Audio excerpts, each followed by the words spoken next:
Everyone, welcome to the Mayor's Table. I'm Farmington Mayor Nate Duckett. On today's episode, we explore all the new opportunities for entertainment right here at the Farmington Civic Center.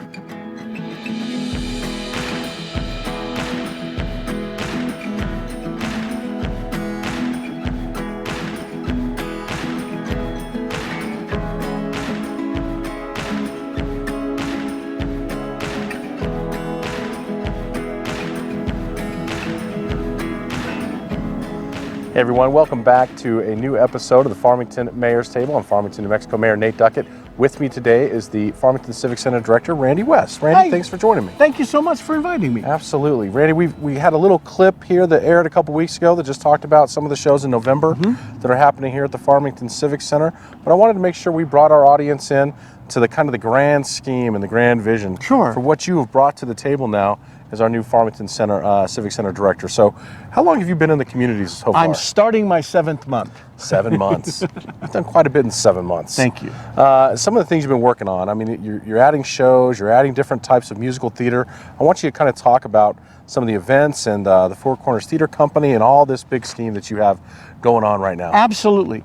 Well, this weekend, coming up on the 23rd, we have John Smitherman, who was one of the original 3 American tenors, and he was on Broadway in The Phantom of the Opera. He also sang in Les Mis and Jekyll and Hyde, and he's coming here doing an evening of music with 10 professional local instrumentalists accompanying him. Great. And maybe my wife singing with him a couple of times. Very nice. In an evening called The Music of the Night, and it's all accessible, really fun, and I'll tell you, with John, really well sung Broadway music. So this is something right after Thanksgiving that people can get into.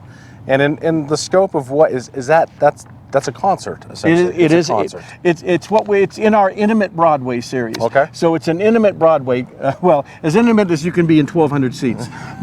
but it is a very intimate concert, and we hope that you'll come out and see John Smitherman backed by 10 professional local musicians. Local musicians. I love to be able to tie in the folks from around the area. Me too. It's to a really put their important talents on stage. Absolutely. Then in December, we're going to be doing on December 14th, the National Touring Company of Christmas Carol is coming here. All right. And that's in our family and kids series.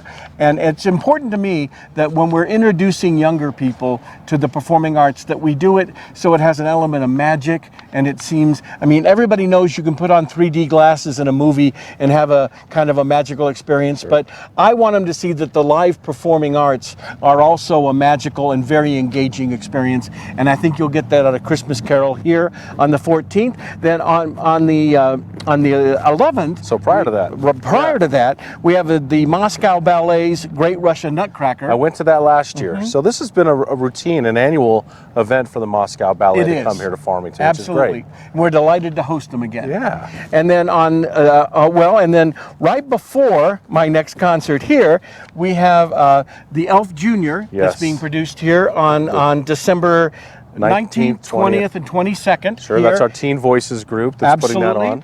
And they've been rehearsing, and they'll be ready to perform that for you in December. And it's basically the junior program takes a full-length musical and cuts it down to about 60 to 70 minutes. So it's really something. And they also do it, it's really well written and crafted. Everybody who's in it has something to do that's really important. So it's a great way to build skills in young people. I'm intrigued about the Elf Junior concept because I'm a Will Ferrell fan, and I loved the movie Elf. So I'm interested to see how they pull this off. It's a really good cutting. I think you'll really like it. Excellent. And then on the 22nd, Impact is coming here. And Impact, it's M-Pact. It's a 6-voice male a cappella group. Okay. And they're going to do a set that's Christmas music.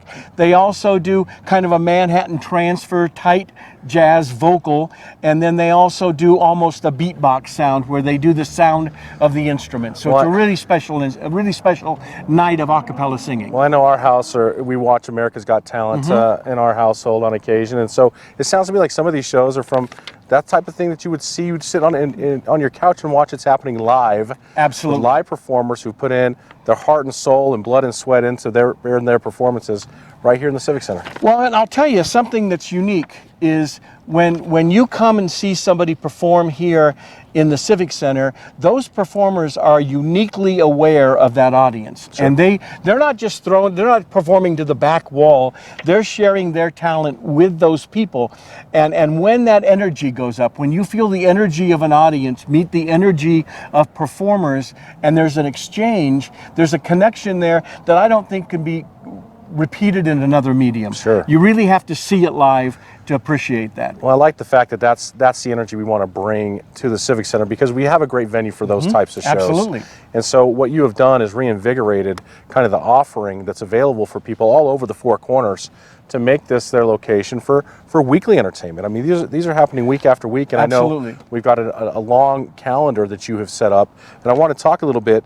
So tell me a little bit about the 4 series that we are offering over the next year. Sure. We have the Family and Kids series, which the Christmas Carol falls in that, and then we have the Music and Comedy series, which Impact falls in that.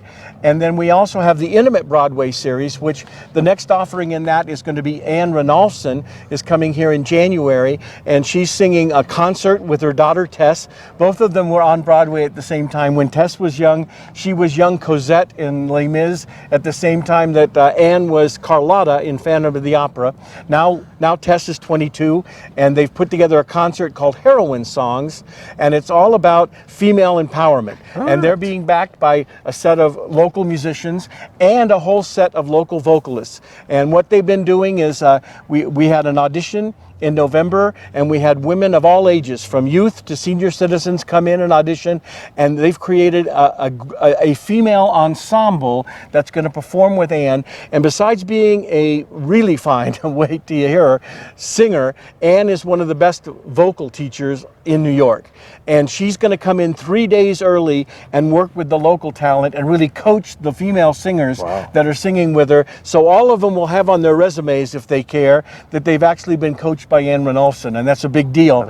And that kind of ties into one of the reasons that the Intimate Broadway series, when we bring people in, we're trying to get them to do workshops and spend time with local talent, because we are also running Four Corners Musical Theater, which is a brand new this year.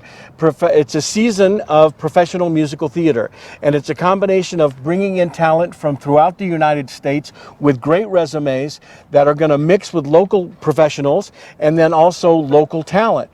And I have found in the past that when you take that mixture of people that are at the peak of their career right now and put them with people that are building their career, or people that think they might want to build a career, you just see potential explode. We'll talk about this in 6 months, and I think you're going to feel that it really has had an effect. And the next one of those is in February. We're doing Disaster here. Okay. And is the Four Corners Theater kind of similar to Sandstone in some ways? It is. Sandstone was has been always a professional musical theater offering that we did in the summer, and we've just kind of expanded that. Sandstone used to bring in professionals from outside the town and mix them with locals, and we are doing that as well.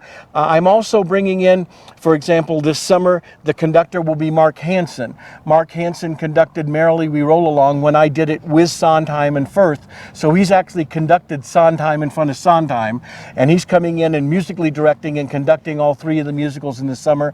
So we're also bringing in really exceptional talent to work with the talent while we're still going to use the Sandstone stage, absolutely. Correct? But then we're moving some of the stuff that should be indoors in a Broadway theater type setting indoors. Correct. Is that correct? We're doing both. Okay. My vision, if you will, is that if we try to pick shows that are better, they're enhanced because they're at Sandstone. I mean, this year we're doing Mamma Mia, which takes place on a Greek island. Sure.